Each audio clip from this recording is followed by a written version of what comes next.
Swami Vivekanandani 163 asemani salno rogai Rajakor Aguli Melarmat Chatro Yuba Bobono DYFI Jirania Divisional Committee ni Lowazi Zakma Bai Plazaka Blood Donation Camp Pandau Manjaka DYFI the State Secretary Nabarun Deb Asukfang Polas Bumik DSU ni GS Hujit Triprano Khobai Kubun Adongra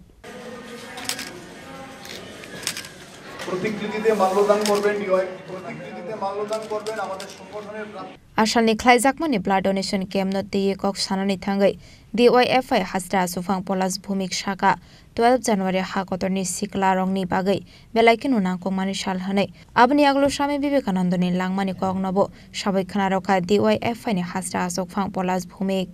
আজ 12 জানুয়ারি আমাদের দেশের যুব সম্প্রদায়ের সামনে এবং সাধারণ মানুষের সামনে অত্যন্ত তাৎপর্যপূর্ণ একটি দিন 1863 সালের 12 জানুয়ারি কলকাতার সিমলার বিখ্যাত দত্ত পরিবারে জন্মগ্রহণ করেছিলেন স্বামী বিবেকানন্দ। বিবেকানন্দ আমাদের সামনে শুধুমাত্র একজন গেরুয়া বসন পরিহিত ধর্মগুরু নন, বিবেকানন্দ হচ্ছে আমাদের সামনে এগিয়ে চলার পথপ্রদর্শক এবং বিবেকানন্দ হচ্ছে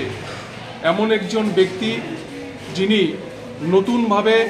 ভারতবর্ষের ধর্মকে আধ্যাত্মিকতাকে পাশ্চাত্য সমাজের সামনে তুলে ধরেছিলেন। আজকের এই সময়ে যখন আমরা লক্ষ্য করছি যে সারা দেশ জুড়ে এক গভীর অমনীষা আমাদেরকে গ্রাস করছে, সাম্প্রদায়িকতার বিষাক্ত বাতাবরণে ভারতবর্ষকে বিষাক্ত করে তোলার চেষ্টা হচ্ছে, সেই সময়ে বিবেকানন্দের প্রজ্ঞা, তার বাণী, তার আদর্শ আমাদের কাছে অনুপ্রেরণা। বিবেকানন্দ এমন ধর্মের প্রচার করেছিলেন যে ধর্মের মূল বক্তব্যই হচ্ছে মানুষ, যে ধর্মের মূল কথাই হচ্ছে সহিষ্ণুতা। এটা শিকাগো বক্তৃতা থেকে শুরু করে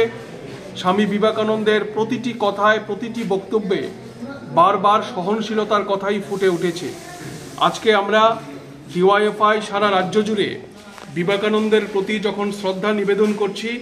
তখন এটাই আমাদের কাছে মূল বিষয় যে ভারতবর্ষে সাম্প্রদায়িকতার যে বিষাক্ত বাতাবরণ চলছে তার হাত থেকে যুব সমাজকে এবং মানুষকে রক্ষা করা। রাজা খরাগলো নিসমি প্রণামনি ককথুম চিনি খরাং।